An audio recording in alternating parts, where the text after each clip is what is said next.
Selamlar UFC 26'a yeni bir Revolt bölümüne hoş geldiniz. Bu bölümde sizlerle birlikte Samsunspor'a serbest oyuncularla Revolt yapacağız. Bakalım neler olacak. Hep beraber göreceğiz. Serbest oyuncularda da bildiğim kadarıyla iyi oyuncular vardı yanlış hatırlamıyorsam. Olduğunca serbest oyuncularla Revolt yapıp bakalım şampiyon edebilecek mi o serbest oyuncular, merak ediyorum. Serbest oyuncularla Revolt'ımız başlasın. Evet, öncelikle tabii ki de Samsunspor'un şöyle bir kadrosuna bakacağız. 2025-2026 sezonundaki kadrosunda bakalım nasıl bir kadro mevcutmuş. Hemen oyun planından şöyle göstermek istiyorum efendim. Gayet iyi bir kadrosu var. Bu yıl zaten Avrupa'da da bizi temsil ediyorlar. Ve biz de tabii ki de bu bölümümüzde hem Avrupa'ya hem lige hem de Ziraat Türkiye Kupası'na bakacağız. 3 kulvarda ne yapmış Samsunspor diye bakacağız. Kadrosu bence gayet iyi. Gen olarak da iyi. Süper Lig için ideal. Bizim bakacağım şu an ben. Serbest oyuncularda da yine hani iyi bulduğumu o mevkide hemen alacağım. Burada mevkisi belirlemek istemiyorum. İşte şuraya şu eksik şunu alayım bunu alayım diye yapmayacağım. Sadece kadroya bakalım istedim. O yüzden baktım. Şimdi serbest oyunculardan oyuncular çekeceğim ve transfer edeceğimiz oyuncuları sizlere göstereceğim. Evet, serbest oyunculardaki listemiz bu şekilde oldu. Gördüğünüz üzere Memphis Depay var, 81'lik. O kendisi şu an Brezilya Ligi'nde herhalde yanlış hatırlamıyorsam. Orada da iyi bir performans sergiliyor şu an ama oyunda serbestlerde. Hemen Santrafor merkezinden onu aldık. Piatek biliyorsunuz sanırım Başakşehir'deydi. Başakşehir onunla sözleşmesini feshetti. O da serbestlerde. Hakim Ziyech Galatasaray'da zamanında, sonra Katar Ligi'ne gitti. Oradan da demek ki Katar Ligi'ndeki takımdan da ayrılmış. Biz de o zaman dedik boşta Hakim Ziyech'i de alalım. Sonra burada Akram Afif. Bu adam hep bu adam herhalde gerçek oyuncu mu bilmiyorum. Hep serbest oyuncularda bu adam.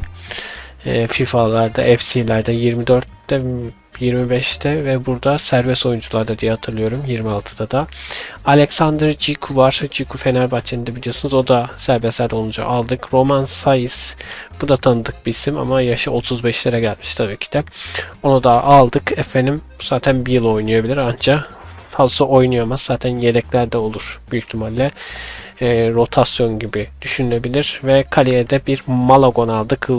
Luis Malagon diye 78'lik 28 yaşında bir diri kaleci diyebiliriz. Bakalım bu oyuncularla neler yapacak Samsunspor, göreceğiz. Evet, hanemize ilk katılan isim Memphis Depay oluyor. Klas bir oyuncudur Memphis Depay, Hollandalı. Ve artık Samsunspor için oynayacak. Samsunspor formasını terletecek. Memphis Depay efendim 10 numarayı da sırtına geçirmiş. Hoş geldin Memphis Depay diyoruz. Evet, Piatek de formasını giydi. Sırtına geçirdi. İkinci transferimiz Piatek. Evet, Hakim Ziyech de formayı giydi efendim. Bir zamanların yıldızı adeta. Hakim Ziyech. Evet, Akram Afif de kadroya katıldı efendim. Sol açık mevkisinde. Afif.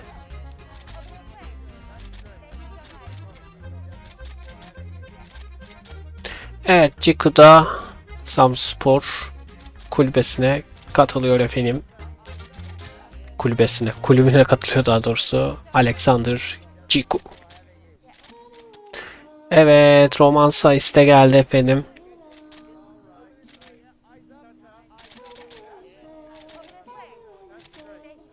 Evet, son transferimize geldi Malagon da giydi. Malagonduk. Adeta iyi bir kaleci aldık. Malagon da geldi efendim. Evet, transferler sonunda gördüğünüz üzere bu şekilde bir kadro oluşmuş durumda. Hepsi ilk 11'de, sadece Piatek aldığımız o yedek santrafor şeklinde bu şekilde bir tablo oldu. Bence Süper Lig'de bir şeyler yaparlar diye düşünüyorum. Genleri yüksek genelde aldığımız oyuncular. Kaleye aldık. Stoperler aldık. Sağ açı aldık. Sol açık aldık. Bir de santrafor aldık. Merkez ofansif, orta saha falan almadık. Bu mevkilere hemen hemen yani takımın şeylerine dokunmuşuz. Bence iyi bir sonuç elde edeceklerini düşünüyorum. Birbirlerine artı da veriyorlar. Yeni getirdiğimiz oyuncular mesela Saiz, Ciku, Ziyech falan artı veriyor direkt. Gördüğünüz üzere. İyi bir sonuç bekliyorum. Evet, 2025-2026 sezonu takımlarında şöyle göstermek istiyorum. Bu şekilde görüldüğü üzere. Evet, transferleri yaptık. Her şeyi hazırladık. Şimdi sıra Ocak 1'e ara transfer dönemine gelmeye ve ligin ilk yarısını sonuna gelmeye. Bakalım ne olmuş ne bitmiş. Bizim aldığımız serbest oyuncular neler başarmış. Samspor ne kadar yükselmiş Avrupa'da, ligde. Hepsine bakacağız efendim. Bana göre, tahminime göre Süper Lig'de iyi bir sonuç elde edeceğiz. Eğer bir terslik çıkmazsa güzel bir kadro olduğunu düşünüyorum. O zaman haydi gelin Ocak 1'e doğru geçelim. Evet, geldik sezonun ilk yarısının sonuna, bir an sezon sonuna diyecektim ha.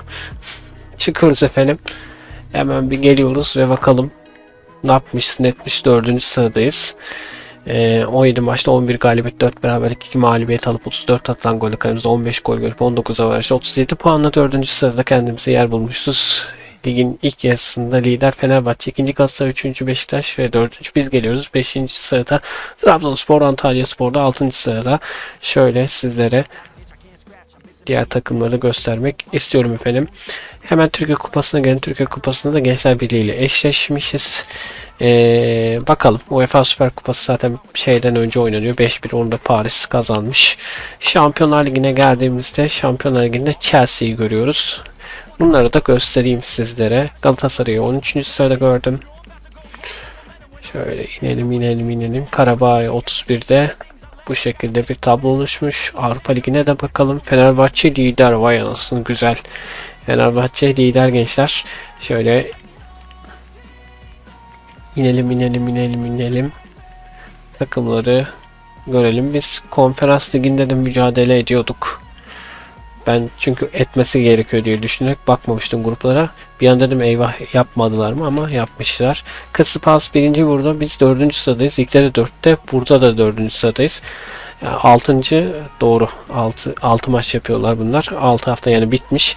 6 haftanın sonunda 4 galibiyet, 2 beraberlik. Hiç yenilgi almamışız. Çok güzel. 7 atılan gol kalemize 2 gol görmüşüz. 5 avarajda 14 puanı 4. sırada tamamlamışız. Ben açık konuşmak gerekirse Avrupa'da bir şeyler yapacağımız ya da şey edeceğimizi düşünmüyordum, ama Süper Lig'de bayağı bir iyi yerlere geliriz diyordum ki Avrupa'da da iyi yere gelmişiz. Şöyle inerek diğer takımları da sizlere tek göstermiş olayım. Konyaspor yani eksik anlaşamadığı takımların yüzde ekstra olarak bizden biri daha gidiyor. Konyaspor gitmiş, o da bir puan toplayıvermiş. Çıkıyoruz efendim. Bir kadroya bakacağım. Hem istatistiklerine de bakarız.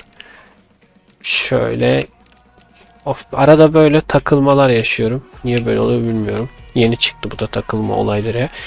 Evet, birbirleriyle anlaşıyor gene. Artı veriyorlar birbirlerine. Gördüğünüz üzere Depay veriyor, Jose veriyor, Ziyech veriyor. Ziyech gen mi almış? Bana mı öyle geliyor? 75'te 76 mı oldu yoksa 76 mıydı? Hatırlayamadım. Af veriyor, Encan veriyor, Roman Saiz veriyor, Ciku veriyor, Zeki Yavru veriyor, Thomasson veriyor, Malagon veriyor. Burada tek Makumbu vermiyor. Çok ayıp. Makumbu da verse var ya, komple hani çok iyi olacak. Mendes kırmızı kart demiş bu arada. Evet, bence takım birbirleriyle kimyasını bozmazsa şayet çok iyi işler başarırlar gene. O takım kimyasını çok iyi oturtmuşlar. 10 kişi takım kimyası iyi veriyor yani 10 kişi veriyor. İstatistiklere geleceğiz.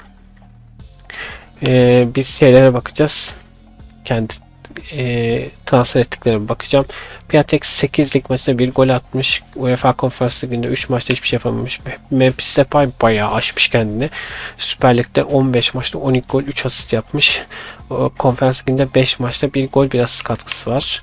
Şöyle yukarı çıkacağım. Ziyech'e bakıyoruz. Ziyech Süper Lig'de 15 maçta 2 gol 2 asist. Konferans Ligi'nde 5 maçta hiçbir şey yok. Sonracığıma Akram Hafif'e geldiğimizde 15 lig maçında 4 gol 2 asist.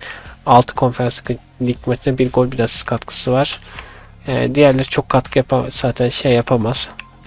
Aldığımız en fazla diğer oyunculara bakıyorum.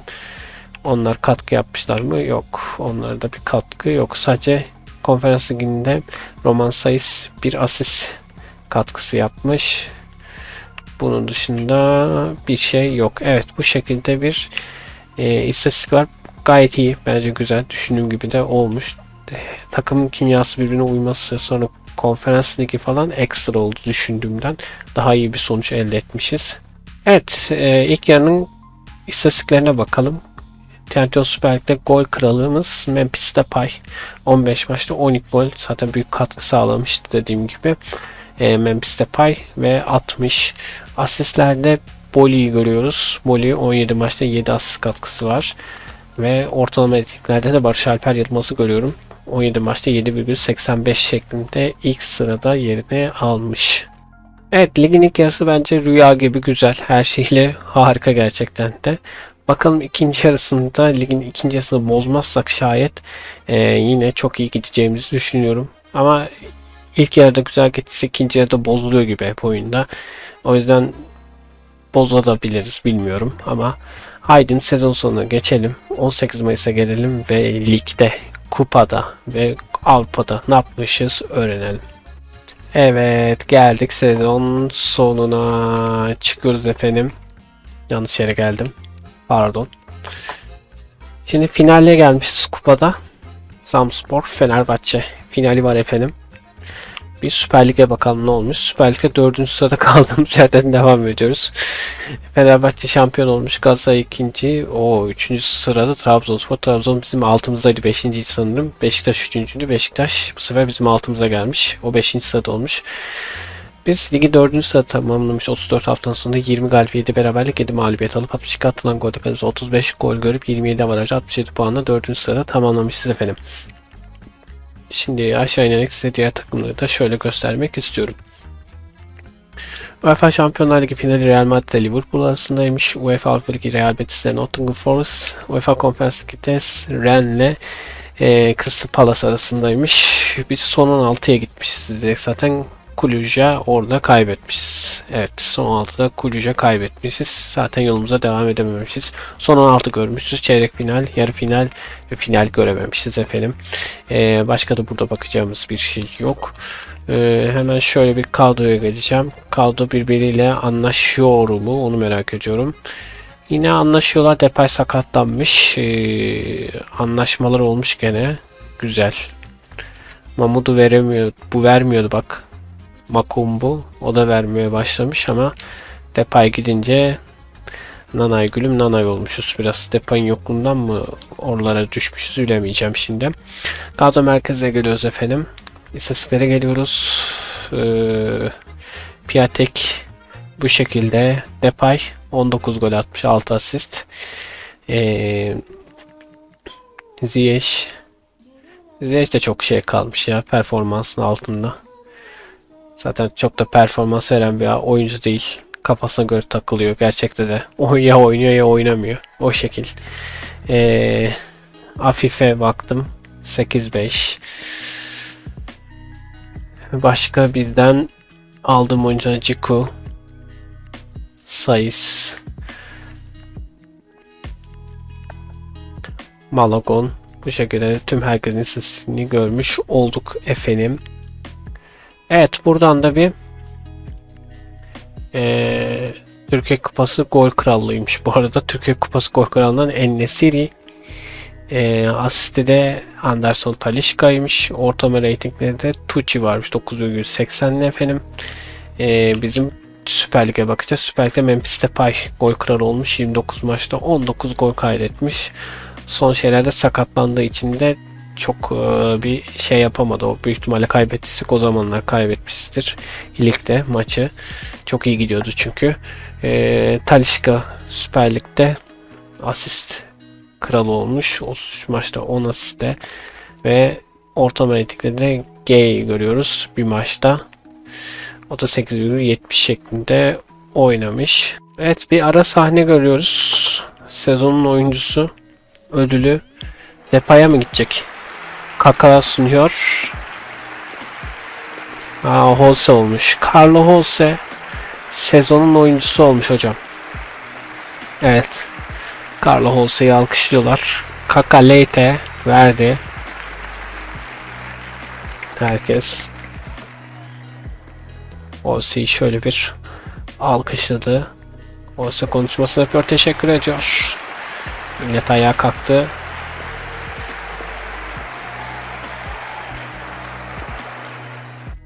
Evet, geldik Türkiye Kupası finaline. Bakalım ne olacak, ne bitecek göreceğiz. Şurada Zeki Yavru oynamıyordu. Başka bir oyuncu vardı orada oynayan. O kaybolmuş gitmiş sanırım. Ya da ayrılmış takımdan diye düşünüyorum. Kadro bu şekilde. Thomasson da bu arada UD Almeria'ya gitti. Bu son maçı. Onun da zaten bölümümüzde sonu. Artık bakalım hızlı simüle et diyelim ve bakalım Samsunspor Fenerbahçe mücadelesinde Türkiye Kupası'na gülen taraf kim olacak ve biz de bir kupayla kapatacak mıyız? Bu sezon diyorum, hızlı simüle et diyoruz efendim. Maalesef kapatamıyoruz, 2-1 Fenerbahçe'ye kaybediyoruz. Talisca daha ilk dakikadan Talisca atmış. 35'te Memphis 1-1'e getirmiş. Sonrasında 66'da Talisca 2-1'e getirmiş ve Fenerbahçe kupanın sahibi olmuş efendim. Evet, videomuzun sonuna geldik. Farklı videolarla yine karşınızda olmaya çalışacağım. Değişik içeriklerle yine olabildiğince video aktarmaya çalışıyorum sizlere. Kendinize iyi bakın. Yeni videolarda görüşmek üzere. Hoşçakalın. Bay bay.